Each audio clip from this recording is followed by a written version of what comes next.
Welcome. Another strong assumptions here. Tried my hand at doing a little sand media blasting. I'm using some stuff that I got from Princess Auto. It's 30 or 40 grit. But this is the first piece. I did this upper cross member on the A-arm for the front suspension. I actually cleaned it up pretty good. I did not buy a media blasting cabinet because I didn't want to spend the money.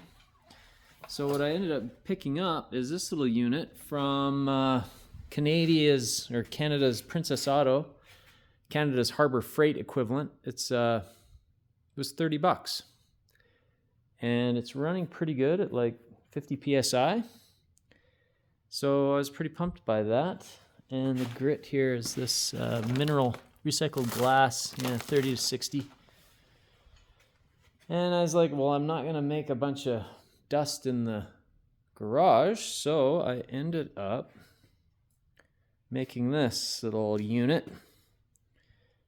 So my wife had one of these bins. It's probably close to a 100-liter bin that she wasn't using anymore. Had Christmas decorations in it at one point.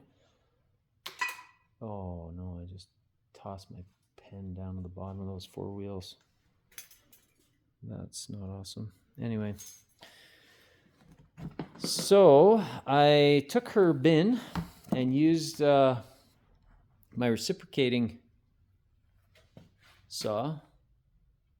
Not a Sawzall, but that little guy, the flush cutter and the sander. Cut probably about a 4-inch diameter hole and a square that I fit a car air filter from Canadian Tire into. Bought some media blasting gloves from Princess Auto for $20. That car filter was $10. Bin was free. And then I got some two-sided foam tapes, like 15-pound holding capacity. And some tuck tape, which is awesome for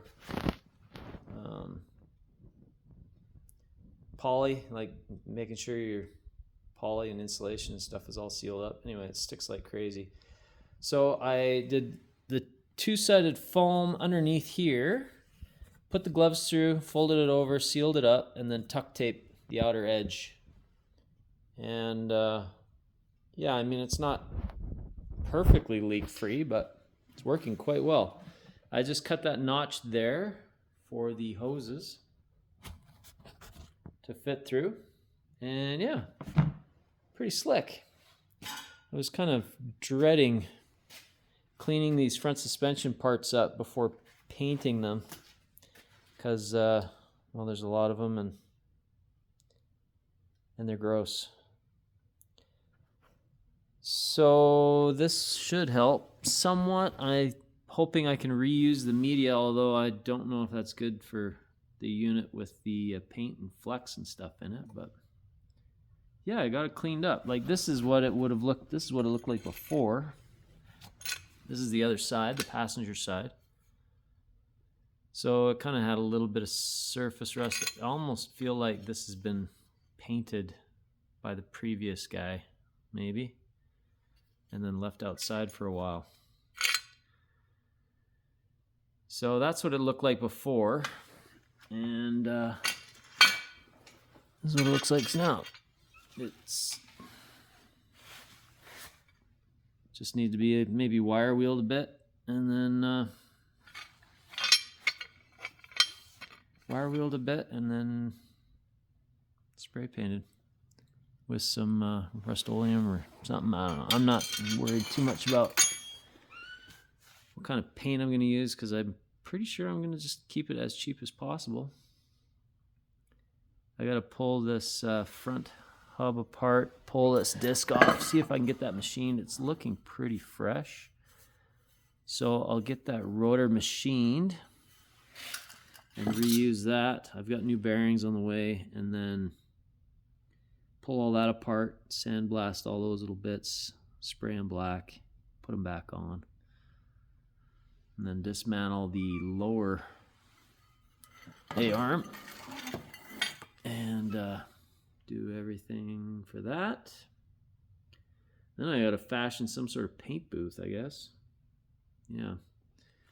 Anyway, I did an order. Still waiting on rear quarters, but I contacted VP Auto Parts, and they had damaged driver's side rear quarter, and I think it'll be fine because the dent's fairly up high on the where it comes to the door, and I don't think I'm gonna remove the entire quarter. I just need to replace most of it, and I think that will do the trick. Certainly a lot better than what I have to work with. I've also been doing some paint removal on the inside here. I gotta finish that up. Possibly, I've got some chemical here. I've been using this stuff here from the UK, but Cooper Strip Club, it's called. It works pretty well, really. And you spray it on and let the paint bubble and then peel it off. I've been doing that to... So I've got the fenders kind of cleaned up somewhat, mostly inside, like they were all painted with that farm tractor green. I'm gonna try to do it better. I will say though, if you're gonna use that paint stripper, make sure you got a mask on because it's pretty potent stuff. So yeah, this rear quarter, I'm thinking really, I don't, like most of this up here is okay. So I might just kind of come up close to where the trim line is and kind of just be above there, above this trim line. I might start lower, angle it up, and then kind of come across, trying to get rid of this, because the previous guy that did this work basically didn't cut anything off. He just beat all of this in, dented it in, and then brazed on a patch panel, and then filled it with like an inch to or more of filler. So I've got a new bottom panel there coming. I've got the inner outer wheel tubs for in here. So once the rear quarter shows up, I'm gonna do this driver side, and they keep saying that there's gonna be more rear quarters, and hopefully it shows up. Otherwise, I'm gonna have to use patch panels on the passenger side and do the best I can with what I've got, which isn't great. The patch panels I think will cover most, but it might look a little Frankensteined by the time we're done. But the Bondo wasn't as thick on this side. Anyway, there's some rust that I gotta fix up and around this rear window. Most of it's surface rust. It's a little thin along that edge, so I'll probably add some steel in there, weld it in, grind it down. And then there is a little hole on this side that I gotta take care of. And possibly fix that edge. And then there's a spot right there that I'm gonna have to take care of as well. But I'm kind of out of the metal work phase at this point. I felt like I needed to start dealing with that front suspension, and I wanted to see if that cheap blast cabinet would work. So I think I'm all in on that blast cabinet. The gloves are probably the most expensive bit. That was $22 Canadian. The tuck tape I think was $12, and the foam two-sided tape was $12. Here's the pile. I did sand sand the plastic a bit afterwards to give a little more adhesion. But yeah, that's what it is right there. Indoor 3M mount.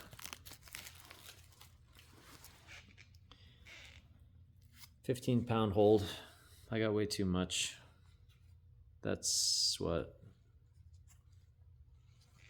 This is, I think, 30 feet? No, 350 inches. 350 inches of that. And then I got the blue tuck tape. And then this is the $10 Motormaster engine air filter that I put in it.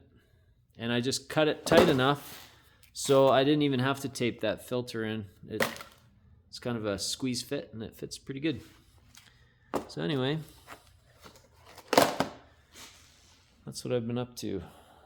So I also got some new suspension bits coming in, lowering springs, sway bars, replacing all of that. And I'm going to reuse the shocks because they're basically brand new, unused. I got new bearings for the front coming in. I think maybe my next decision is how am I going to paint this engine compartment?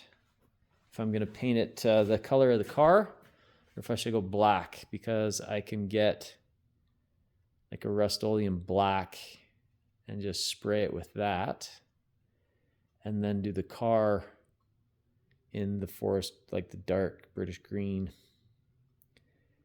I kind of would rather have black in the wheel wells than the green. But maybe it's just this green that I really don't like. I kind of like the idea of doing all this in black and then just doing the outside in green. So I don't know. I'm still on the fence. That makes more sense though. Then I could spray it in black. Anyway. Yeah, the cradle, I'll probably do the same. And then the suspension is going to be in black. And yeah, at some point I got to pull the trans out of there. As far as engine, the block is out. I already found that new head, and it's good. The original one I had was cracked near the where the thermostat attaches. So the new head should be good. The block currently is already overboard 30 thou, and the largest pistons I can get is 40 thou. So the machine shop is going to take just shy of what would be 40 thou off. The overall piston diameter is like 3.5 inches for the piston size, the bore diameter, I should say. And they're going to just kind of shape it a little bit and see if it clears up the cylinder walls, because the engine was seized when I got it, so I had to pull it apart. So there's a little bit of rough edges, and anyway, we're hoping that we can fix it with just 40 thou overbore and a 40 thou bigger piston. If not, I got it sonic tested, and there should be enough meat on the cylinder walls to do possibly a 2.1. I can get some 2.1 liter pistons from Tinus Tuning out of Sweden. They have a forged 2.1 setup with H rods, and I mean, you don't have to do the forged, you can do Mall as well, but if I'm in there, I'm kind of feeling like if we have to go to the 2.1, I've read some stuff that overboring it makes it a little less, it won't spin up as well RPM wise. So I thought if we lighten the pistons a bit with the forged pistons and the better connecting rods, then that would give us a little better spin up. So hopefully that will be all right. But if they can't get they can't clean up the cylinder walls with just taking another 10 thou off, then we're gonna have to go to the 2.1 option. And yeah, even though the sonic testing says that there's maybe not as, I think there's not as much. It's like 100 thou left in the cylinder wall of good solid material on the up and down deceleration and acceleration walls. So anyway, my machine guy says it's probably not ideal, but if we don't have a choice, we don't have a choice. So that's what we're doing. And then, yeah, I got to look into the M41 rebuild options. Again, I'm thinking I kind of want to try to do it myself. There's a lot of information online. It's just gaskets and stuff. Hopefully the gears are okay, but yeah, apparently if you have the overdrive engaged and put it in reverse, it's like a death signal to the overdrive. So